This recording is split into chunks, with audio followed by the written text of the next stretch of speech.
C'était il y a une dizaine d'années, l'après-midi du jeudi saint. Je suis à la maison et je viens de terminer mes activités.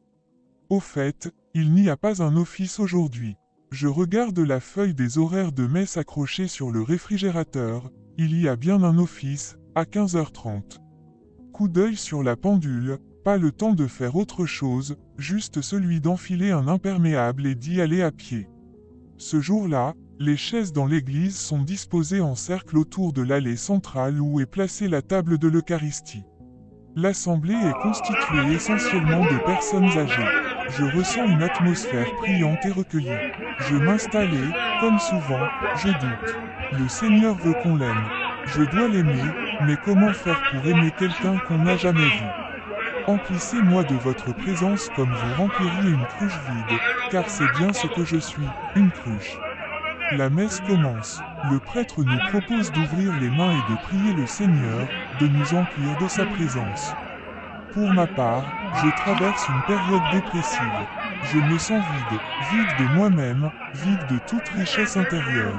Je me sens vraiment pauvre. Seigneur, emplissez-moi de votre présence comme vous rempliriez une cruche vide, car c'est bien ce que je suis, une cruche. Et vide, en plus. Depuis, je sais que j'aime Dieu.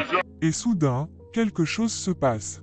J'entends les paroles de la messe avec une très grande acuité, comme si je les prononçais moi-même, en étant très concentré.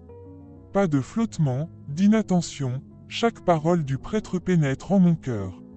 En face de moi, il y a un très grand tableau représentant le Christ. Je me mets à l'aimer, je ne peux pas faire autrement que de l'aimer. Je le regarde et l'image du crucifié s'imprime en moi. Je me mets à l'aimer, je ne peux pas faire autrement que de l'aimer. À la fin de la messe, je me sauve pour ne pas avoir à papoter. Je rentre à la maison et, dans le séjour, c'est plus fort que moi, je me retrouve à genoux et je pleure.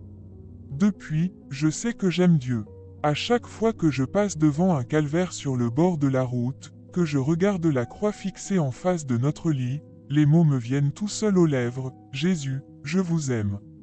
Quand je retourne dans la même église et que je regarde ce même tableau, il ne me parle plus, il ne m'aime plus. Ce n'est pas la peinture qui est en moi, c'est le Christ. Mais il me reste une question, pourquoi moi? Pourquoi à ce moment-là? Que dois-je faire de ce cadeau que j'ai reçu?